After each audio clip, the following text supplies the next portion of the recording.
Welcome back. Go ahead and grab a seat. So today, we're really going to start building your financial foundation.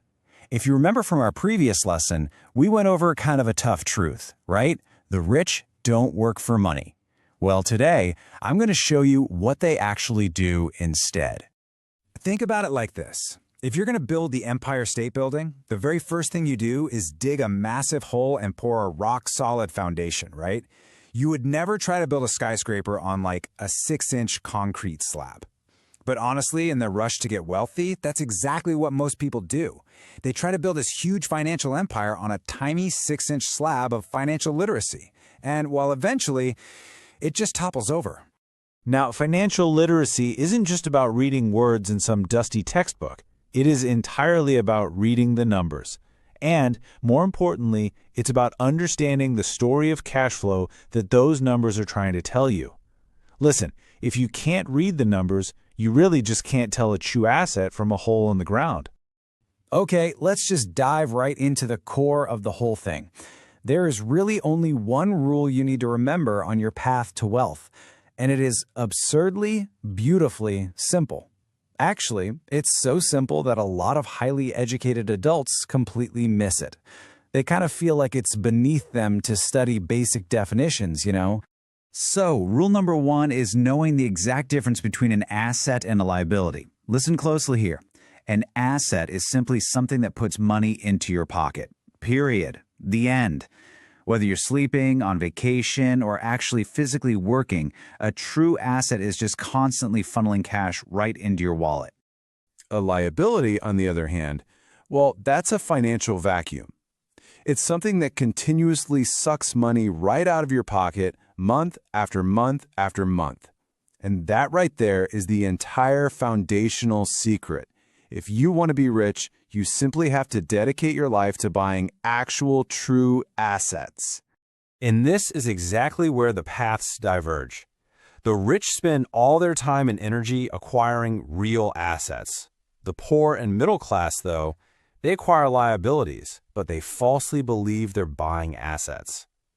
This one single massive misunderstanding is literally the root of most financial struggles in the real world. So here is the trap, and I want you to pay really close attention so you avoid it. You get a good job, you finally get that raise, and what happens? Immediately, you buy bigger things. A newer car, a nicer couch. Your expenses and your liabilities just rise in lockstep with your income. Bam! You've just locked yourself in the rat race, running harder but getting absolutely nowhere.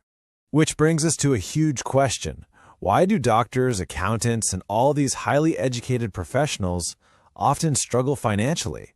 Well, it's because our schools focus entirely on teaching professional skills just to earn a paycheck.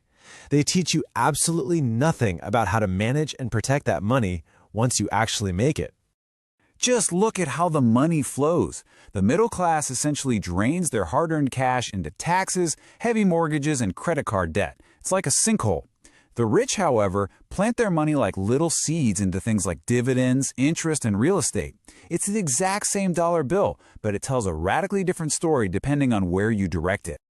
Okay, brace yourself for this next part, because this brings us to probably the most controversial truth I'm going to teach you today. Treating your primary family home as your greatest investment is a dangerous, dangerous financial trap.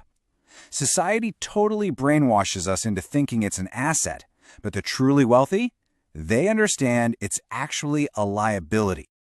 Now, don't get emotional on me here. Just let the cold, hard numbers tell the story.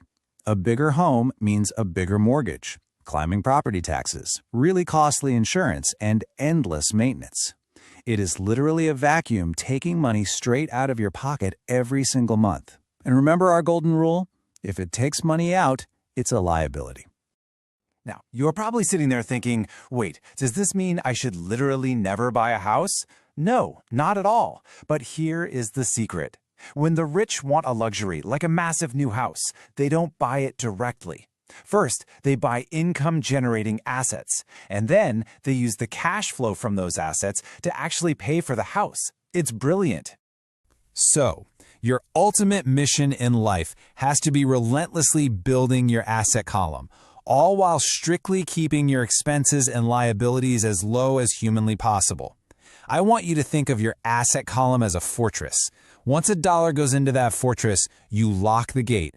Never, ever let it come back out. You've got to populate that fortress with true investments. We're talking income-producing real estate, dividend stocks, bonds, notes, intellectual property. Think of these investments as your loyal employees. They work 24 hours a day, 7 days a week. They never ask for a coffee break, and they just make you more money. So keep your day job for now, for sure, but start building that column. Because ultimately, true wealth isn't measured by your raw net worth or by how much expensive, rusting junk you have parked in your garage. Wealth is measured by survivability. It is strictly defined as your ability to survive a certain number of days forward if you just completely stopped working today. Think about the number 0. If you stopped working today and your physical paycheck instantly dropped to 0, how many days could your assets actually cover your living expenses?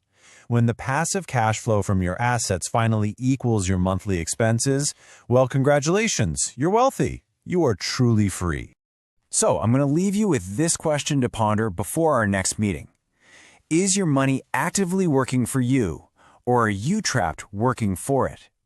Take a really close look at the story your own cash flow is telling you today. Do your homework, and I will see you right back here for our next lesson.